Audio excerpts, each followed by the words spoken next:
A dimly lit room held a glowing monitor that cast flickering light over a cluttered desk where a notebook lay open.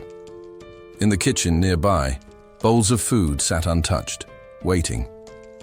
The young man's thoughts drifted between the many obligations life demanded and the equally long list of desires he wished to pursue.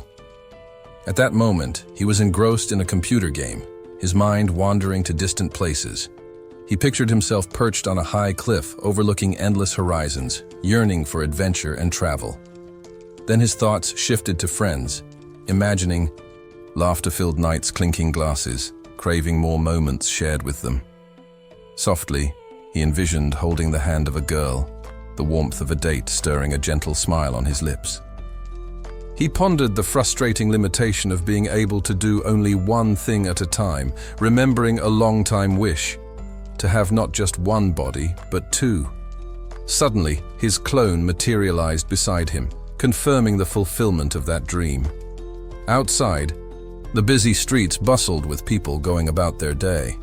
A bully sneered confidently, boasting that once awakened he'd gain a powerful and impressive skill. Nearby, his friend chuckled, hoping for something that could boost intelligence. The boy walked through the crowded city, fatigue weighing on him. He averted his gaze, desperate to reach home and escape the overwhelming noise. Surrounded by the throng, he longed once more for a second body to share the load. At that moment, a man raised a microphone calling for everyone's attention. The A-class hunter lifted his gaze and announced that he would oversee the government's new initiative, the 10th Portal Awakening Program. A surge of lightning crackled around the man's frame as he explained the program's goal: to help individuals awaken their latent abilities by stepping through a mysterious portal. With a wave of his hand, Bonte encouraged the city's residents to succeed in their awakening and declared the start of the process. The first group lined up, tension mounting. Sonu raised his eyebrows, realizing his turn was imminent. A girl, holding paperwork, approached, greeting him and confirming his number and group placement. He responded that he was number 7 in the 37th group. She scanned his hand with the device and gestured toward the portal, instructing him to enter. Leaving his gear behind, the young man stepped forward into the swirling darkness. Bolts of bright lightning erupted from the black rift as bystanders watched with wide eyes. Closing his eyes tightly, Sonu reached his hand into the portal. The system began identifying him. Soon a confirmation appeared. Registration complete. His eyes snapped open, hand pressed to his forehead, a sharp pain flooding his senses. He staggered, realizing he'd momentarily lost consciousness. When he came to, he found himself inside a sterile building buzzing with drones hovering overhead. A frown crossed his face. He wasn't alone in feeling queasy. Nearby, a girl conjured a magnificent fire phoenix, her joy evident as guild members rushed to recruit her. A stranger approached Sonu, smiling warmly and congratulating him on awakening. "How are you feeling?" he asked. The young man stood, admitting he felt sick. The man assured him it would pass soon and asked if he had checked his new skill yet. Sonu frowned, replying he was about to. Suddenly, a status window popped into view.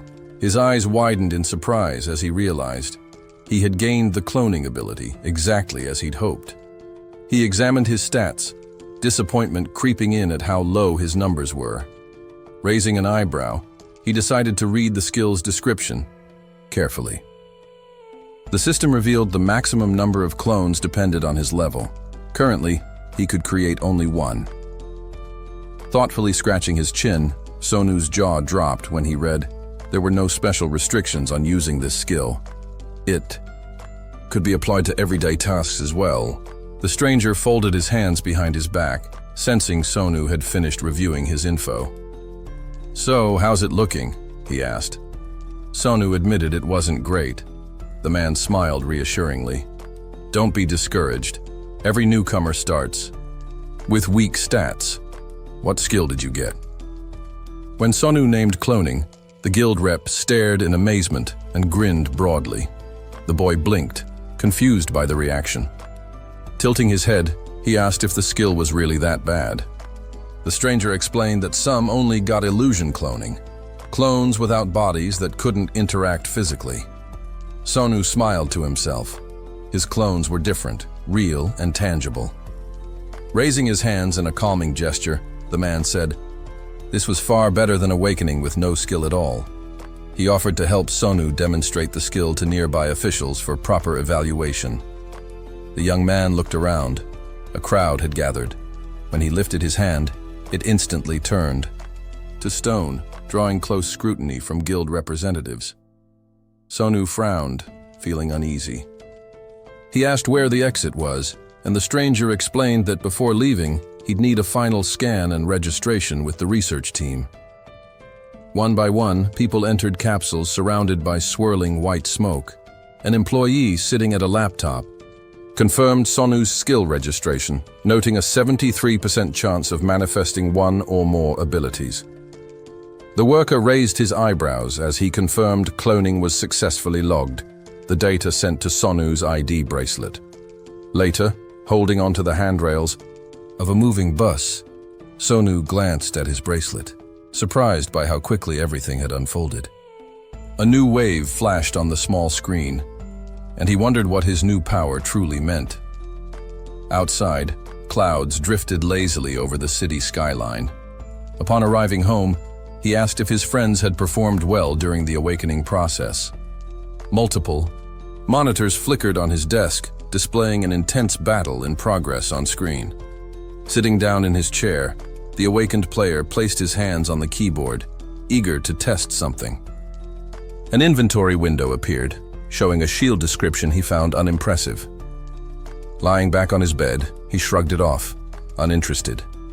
Staring up at the ceiling, Sonu mused on the waning popularity of games and hoped for a fresh release to rekindle excitement. Hands clasped behind his head, he remembered the looming costs of tuition and rent, and silently wished someone else could take on the job instead. Suddenly energized, he jumped from the bed and recalled his skill once more. Glancing at his ID bracelet, he decided to test its effect.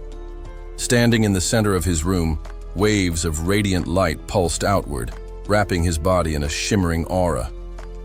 His eyes snapped open wide as he activated his ability. A brilliant blue haze surged forth from his chest, filling the space with swirling energy. His mouth opened in shock, and a startled scream escaped him. Before him, a thick cloud of glowing energy coalesced, and inside it, a dazzling light blazed brightly, illuminating the room. As the smoke dispersed around his feet, a perfect duplicate of Sonu stood beside him, identical in every way. He raised his eyebrows in astonishment at the sight. A soft white haze swirled around the clone's bare form as he stood steadily on the floor. The young man's eyes widened in disbelief, and he asked quietly, "Is that really a clone?" The identical twin raised a brow and nodded in confirmation.